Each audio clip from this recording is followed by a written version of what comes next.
نهارك سعيد ماجد ومرحبا. مرحبا بيك فاطمة ومرحبا بكل مستمعين جماعة فهم. توسي ماجد، وقت اللي نعملوا شويه فلوس وماذا بينا نخبيوها تحت ريوسنا وما يسمع بها حتى حد، نمشيو نحطوها في كونت في البنك على اساس ما في بالو بيها كان احنا والبنكاجي. يا اخي الخبير المحاسب ماجد الخضراوي هاو طلع فما شكون اخر في بالو، شكونه كيفاش ينجم يعرف ووقتاش ينجم يعرف، هذايا الكل باش نعرفوا من عندك بعد شويه. اما قبل هذا الكل ماذا بيا ندلل عليك شويه وتقول لي من وقتاش ولات فما بنكات نجموا نحطوا فيها الفليسات. اي يا فاطمة، هكا يلزمنا نرجعوا لبرشا سنين في التاريخ، نرجعوا 3000 عام قبل ميلاد المسيح، نمشيوا لبلاد الرافدين. وقتها كانوا رجال الدين ياخذوا الفلوس مع عند التجار ويخبيوهم، والفلوس هذيك ينجموا يسلفوا تجار اخرين باش يمولوا التجاره نتاعهم، وكانوا زاد حتى يعطيوا فلوس للملوك وقتها باش يمولوا الحروب نتاعهم. ملي ظهرت كان اسمها بانكا ماجد؟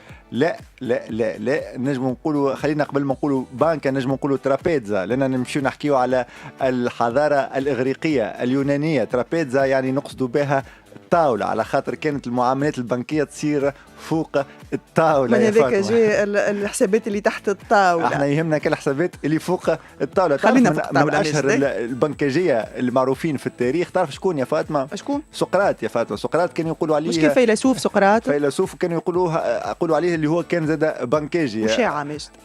إشاعة ممكن على خاطر أفلاطون كي جاء قال لا، قال راهي الفلوس هذيك اللي عند سقراط مش بخدمته مهنته كبنكاجي، لكن ورث فلوس عند بوه. حتى في الحضارة اليونانية والإغريقية كان مش الناس الكل هما ينجموا يخدموا دي بانكي، على خاطر عندهم هما الإنسان الحر ميزموش يختلط بالفلوس. هذيك علاش وقتها كان شكون اللي كان يخدم بنكاجي، يا يكون من العبيد اللي خذاو حريتهم ولا الناس اللي جاوا من برا ولاو يسكنوا في اليونان. تو الترابيزا وفهمناها، وكلمة بانكا يا ماجد، بانكا منين جايت الكلمة؟ بانكا يا فاطمة اسمها على جسمها، كلمة إيطالية. كما قلنا صحيح إنه البنوك والمعاملات البنكية كانت موجودة في قديم الزمان، لكن ازدهرت أكثر في الحضارة الرومانية وعند الإيطاليين. وبانكا زاد نقصدوا بها يا فاطمة، نجم نقصدوا بها الطاولة، كما نقصدوا زاد به البنك اللي نقعدوا عليه، على خاطر قبل كانت المعاملات البنكية تصير أسير أوفير. وفما حتى في القرون الوسطى يا فاطمة كنا نقولوا بنك غوت، كانت الناس كل بنكاجي عنده بنك في الشارع وكان يتعامل فيه بالمعاملات نتاعو، وكان وقتها يعمل معاملة خايبة ولا سمعته يعني تفسد قدام الناس كانوا يكسروا البنك نتاعو. هذاك علاش جات كلمة بنك روت. واضح. تو سي عبد الرزاق عمام وبعد ما عملت بينا الجولة هذه. عبد الستار انا لحمة زوز من عبد الستار عمام ولا عبد الرزاق الشابي، اثنين في واحد.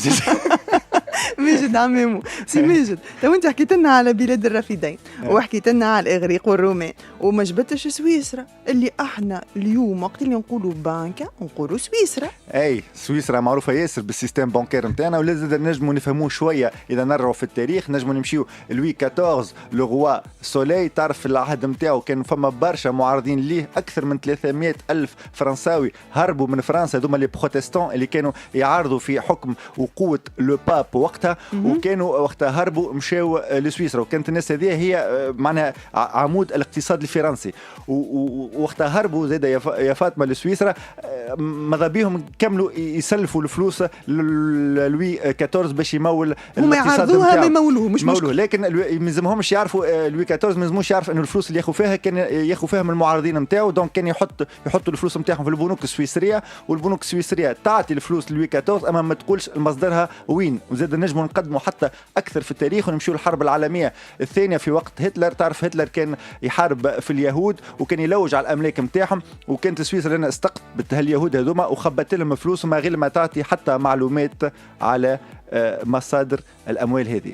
فيما يخص الاموال واصحابها، واضح هذيك صحه مش الخضراوي على الاموال واصحابها عزوز. فيما يخص البنوك السويسريه وسريه تعاملها مع حرفائها وفهمناها، بلادنا تونس اللي ظهرت فيها البنكه، ونحكيو على اول بنكه عام 1879، هي زاده كانت زاده ضامنه لسريه التعامل مع حرفائها اللي هما مصدر الفلوس هذوما. كانت البنوك علاش حبوا يسلفوه يا فاطمه الفلوس؟ تعرف علاش؟ خاطر متاكدين الفلوس باش ترجع لهم، مش محبه في لوي 14. مش ماهيش فاطمه هو امبون مارشي معناها. ماهيش فاطمه ليل تختار المجد الخضراوي مادامك بالضبط مادامك تسلف في الملوك وتسلف في الدول مادامك ضامن فلوسك راجعت لك. هل الحكايه هذه اللي بدات كما قلنا عام في القرن 17 تقريبا الفرنسيس اللي معارضين اللي هربوا من فرنسا اما حبوا يسلفوا لوي 14 كما كنت تقول لنا تويكا بالضبط سي ماجد الخضراوي، كانت البنوك السويسريه هي الضامن لسرية المعلومات الحرفاء وإلا ما يتسمى بالسر البنكي. أما أنا ماذا بيا ماجد الخضراوي كان تزيد تفسر لي أكثر شنو هالمقصود بالسر البنكي. باهي السر البنكي تفسيره سهل برشا يا فاطمة. ايش معناها؟ معناها هو وقت تلتزم البنكة والموظفين متاع البنكة انها ما تعطي حتى معلومه على الحرفاء متاعها، لا تقولش عندهم دي كونت بانكير محلولين في البنك هذيك ولا قداش عندهم فلوس. احنا في تونس اليوم ماجد الخضراوي في 30/12/2017 وقت اللي انت ماجد والا انا فاطمه نمشيو نعملوا كونت في البنك ملا تلقانا متهنين اللي المعلومات السريه وما ينجم يعرفها حتى حد. هذيك يا حسرة يا فاطمة، أما الشيء تبدل من 1 جانفي 2017 جاء قانون المالية 2017 ونقح الفصل 17 من مجلة الحقوق والواجبات الجبائية وخلى إنه ثم ناس أخرين تنجم تولي تعرف أسرارنا البنكية أبار البنكاج. شكون هما الناس الآخرين اللي نجموا يعرفوا هالمعلومات هذه يا ماجد أبار أنا والبنكاج وراجل؟ هي مصالح الجباية كما تقول عليها أنت يا فاطمة، القباضة تنجم تعرف أسرارنا البنكية. كيفاش نجم تعرف؟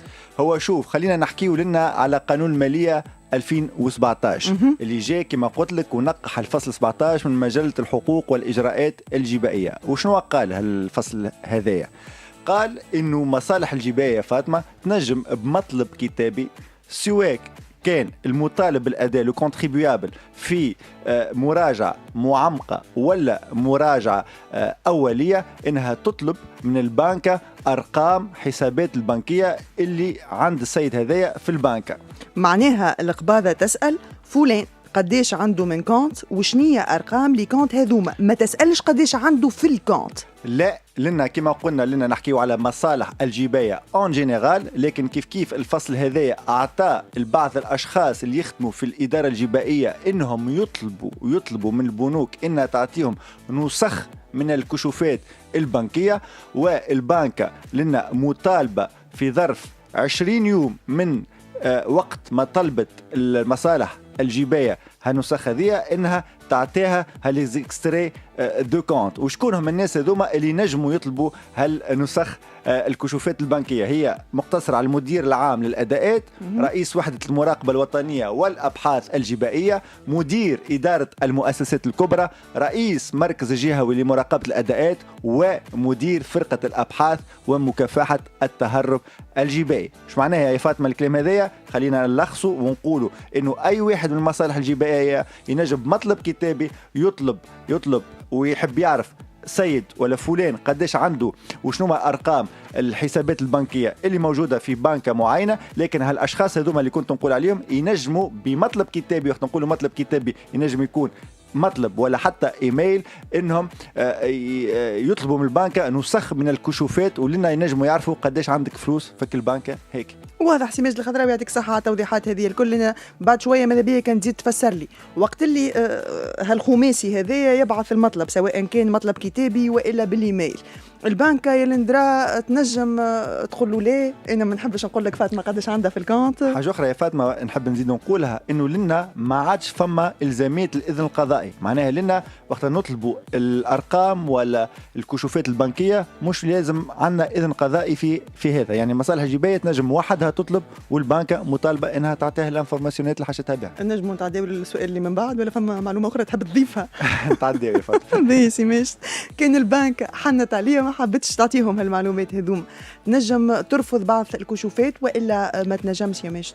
لا يا فاطمه، لنا البنكه اذا طلبت منها مصالح الجبايه انها تمدها بنسخ من الكشوفات البنكية ولا بأرقام الحسابات، مطالبة في ظرف 20 يوم باش تعطيها المعلومات هذه. ما كانش البنوك تتعرض إلى العقوبات اللي جات في الفصل 100 مكرر من مجلة الإجراءات كودي دغوا اي بروسيدور فيسكو، واللي تتمثل في خطية ما بين 1000 و20 ألف دينار، وخطية زادة على ب100 دينار على كل معلومة مغلوطة وإلا منقوصة، وتنجم تتضاعف الخطايا هذه. واضح يعطيك الصحة على التوضيحات هذه الكل. الخبير المحاسب ماجد الخضراوي. ماجد باش يقول لي من بعد شنو هو اللي يخليني ضامنة اللي وقت اللي هالسلطة المعنية الخماسي اللي قال عليه قبيله المدير العام للأداءات ورئيس وحدة المراقبة الوطنية والأبحاث الجبائية ومدير إدارة المؤسسات الكبرى ومعهم رئيس المركز الجهوي لمراقبة الأداءات وزيدهم مدير فرقة الأبحاث ومكافحة التهرب الجبائي. كي الخماسي هذايا يطلب باش يعرف قداش عندي في الكونت فلوس ويعرف أنا كفاطمة هلال كمواطن تونسي إيش مضمني اللي المعلومات هذه تقعد عندهم هما وما يعرفوهاش عليا ناس أخرين. القباضة وقت اللي حاجتها باش تعرف قداش عندنا في الكونت في إطار مراقبة أولية وإلا مراقبة معمقة، عندها الحق اللي هي تبعث مطلب كتابي وإلا إيميل للبنكة، والبنكة لازمها تجاوب في وقت أقصاه 20 يوم. علاش المشيه للدوانه شبيها ما تجينيش ليا انا وتقول لي قداش عندك في الكونت طول. شوف يا فاطمه، لنا اذا نحكيو على طلب الكشوفات البنكيه القانون واضح لنا. مصالح الجبايه المتمثله كما حكينا بكري في الاشخاص كما المدير العام للاداءات وكما رئيس وحده المراقبه الوطنيه والابحاث الجبائيه، هذوما ينجموا يطلبوا من البنكه انها تعطيهم الكشوفات البنكيه. لكن قبل هذايا المصالح الجبائيه بيان سور تمشي للكونتريبيابل، تمشي للمطالب بالاداء وتقول له في يدك 20 يوم باش تعطيني نسخ من الكشوفات البنكيه نتاعك. اذا بعد 20 يوم المطالب بالاداء ما عطاش وما وافاش بنسخ من الكشوفات البنكيه المصالح الجبايه، لنا وقتها نجموا نتعداو للبنكه ونطلبوا منها هي تعطينا نسخ والبنكه تجاوب في 20 يوم. بالله انا ماجد الخضراوي يقول هي البنكه اعطت للقباضه والا انا يعطيني الصحه كفاطمه هلال طلبوا مني في اطار واحده من المراقبات وقلت لهم على الظل نامين ها الكشوفات نتاع حساباتي هما بطبيعتهم بالفرنكات ما حتى مش ما يعاونوك شويه ماشي ما كي يقولوا والله هذه مواطنه تونسيه صالحه خلينا نعاونوها ترد بالها على ربيحتها وتعيش فرحانه تعمل فواياجات والامور هذيك الكل. وقت اللي هما ياخذوا هالكشوفات هذوما انا شنو هو اللي مضمني اللي المصالح الجبائيه معلومات الماليه تقعد عندهم هما برك وما يسمع بها حتى حد اخر. الضامن هو لنا الفصل 15 من مجله الحقوق والاجراءات الجبائيه اللي يحكي على السر المهني لمصالح الجبائيه. تعرف انه معناها الفصل هذا يقول ويفرض على الاعوان اللي يخدموا في المراقبه الجبائيه في اطار المهام نتاعهم انهم هالكشوفات البنكيه كما احنا نحكيو تو على خاطر على الكشوفات البنكيه ما ينجموا يقولوا على لي زانفورماسيون هذوما لحتى حد ما ينجموا معناها يتبادلوا المعلومات كان بالمطالب مع المطالب بالاداء. هذا اللي يقولوا القانون. يقولوا القانون ما فماش حد يراقب ماجد الخضراوي، ما فماش حد يراقب هل الناس هذوما يخرجوا المعلومات ولا لا. انا قلنا احنا فما القانون وبيان سور كل واحد عنده العروفات نتاعو، لكن لنا نحب نرجع للقانون الماليه 2017 اللي جاء زاد ونقح الفصل 15 وقال انه مصالح الجبايه تنجم تتبادل المعلومات مع المطالب بالاداء وتقول له ها شنو وقيت لك وها الكشوفات البنكيه. لكن زاد لنا تعرف انه تونس معناها صحت في برشا اتفاقات مع دول في تبادل المعلومات الجبائيه والمساعده الاداريه، ودونك الفصل 15 هذا تبدل بقانون الماليه 2017 والمصالح الجبائيه كما هي تنجم تعطي المعلومات اللي عندها للمطالب بالاداء للكونتريبيابل، تنجم زاده تعطي المعلومات هذه للدول اللي مصحه معها تونس اتفاقيات في اطار هالتبادل المعلومات الجبائيه. رغم ذلك حاطين ضمن الجنات الضريبيه في الليسته السوداء. جوستومون هو خاطر وقت عملوا الحكايه هذه معناها تونس في القانون المالي 2017 يعني الحكومه باش برت علاش تحب تبدل القوانين هذه، قالت انا راني مصحه اتفاقيات مع دول، هذاك علاش لازمني نبدل القانون الداخلي والدول هذه بيان سور باش تقعد تراقب تونس باش تشوف بعد ما تصحى مع الاتفاقيات هذه باش تطبق القانون هذايا ولا لا. والباغي ممكن انه تونس ما كانش متعاونه برشا، هذاك علاش معناها حطوها في لا ليست نوار هذه بيان كو انه فما تطمينات اللي احنا باش نحاو من هالليسته الكحله هذه. تو بالله ماجد الخضراوي وقت اللي تقول لي انت لي كونت ينجموا القباضه تاخذ المعلومات الكل على الكونت، قداش عندي من كونت عدد لي كونت وقداش عندي في كل كونت منهم ما غير ما يرجعوا للقضاء. هذا ما يخليش الناس تخاف لا تحط فلوسها في البنكه، هذا ما يخليش الناس تخبي الفلوس تحت الزربيه في الدار، ما يخليش فما هي تحت الزربيه ماني نحفروا ريتها في الافلام المصريه قبل ما يجهزوا الزربيه وتلقى عندهم برشا فلوس اللي تحت الزربيه برشا فلوس خاطرهم تحت المخده ما نجموا نخبيوها. اللي عنده كليم انا اللي عنده كليم تحت الكليم. ماجد الخضراوي نسيتني في سؤال الله يهديك ويصلح رايك يا ماجد. كان انت هذا ما يخلينيش اليوم نجموا نحكيو على فلوس مخبيه في البلاد اكثر من فلوس اللي في البنكات؟ امكانيه وارده هذه. شوف هو اول حاجه هذا شنو موجود في تونس، انه معناها اغلب الفلوس يعني سورتو نتاع المهربين وكذا خارج معناها البنوك.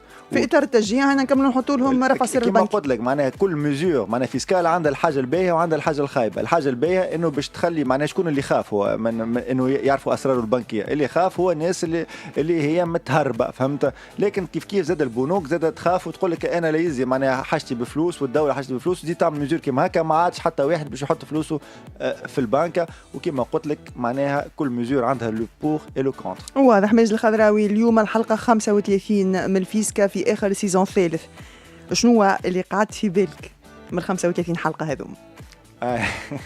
اللي قعد في بالي الحقيقه حاجه عندها نهارين من اللي صارت لي. ركبت في تاكسي يا فاطمه. ركبت في تاكسيات ماجد الخضراوي؟ بيان سور اي علاش حتى ضحكت برشا نحكي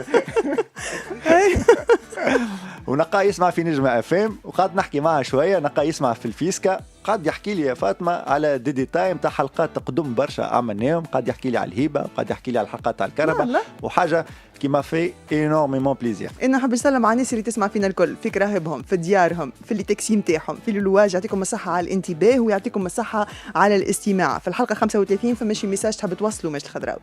نحب نوصل انه نقول انه هذا هو الهدف اللي كان كما الناس تسمع معناها في الراديو على القانون وتسمع على الصحة وتسمع على الفلاحة. حبينا احنا في البرنامج هذا الناس زادت تولي تتغرم بالجباية وتفهم الجباية اللي هي تمثل موجودة في حياتنا ملي نقوموا لنرقدوا. ماجد الخضراوي مش يغرمكم بالجباية برك، يغرمكم زاد اللي انتم تهزوا التليفون وتكلمونا على 73 278 600 باش تربحوا معنا 200 دينار كاش من إهداء BSB تويوتا. أغنية تاكسي ماجد. أغنيتي الأخيرة يا فاطمة، وهذا شو نحس بيه اليوم خاطر في الحلقة الأخيرة من الفيسكا باش ندخل طول في الموضوع. بعد 35 حلقة ظهر لي في ال 35 حلقة في ال 34 اللي فاتوا ما عطينا حتى أغنية الفيروز، واليوم باش نختموا بفيروز بغنية الوداع وقت تقول أنا صار لازم ودعكن وخبركن عني، أنا كل القصة لو منكن ما بكنت بغني، غنينا أغاني عوراء لواحد مشتاق ودايما بالآخر في وقت فراق. غالي ما كملتش سمعت الأغنية بالكدا ماجد الخضراوي. فيروز تقول في نفس الأغنية بكرة برجع بوقف معكم، إذا مش بكرة البعده أكيد، والبعده موجود أكيد، وأنا فاطمة هلال ضمنته. أنا صار لازم ودع. وبما إن برنامج ديمقراطي وما عندناش حتى طرف ديكتاتورية، قررنا اللي احنا نقصوا على الأغنية هذه ونسمعوكم أغنية أخرى. الأغنية هذه بقرار من مديرة المؤسسة ابتسام جنون ومني أنا مقدمة البرنامج فاطمة هلال. نسمعوا مع بعضنا راجعين للفيسكا راجعين.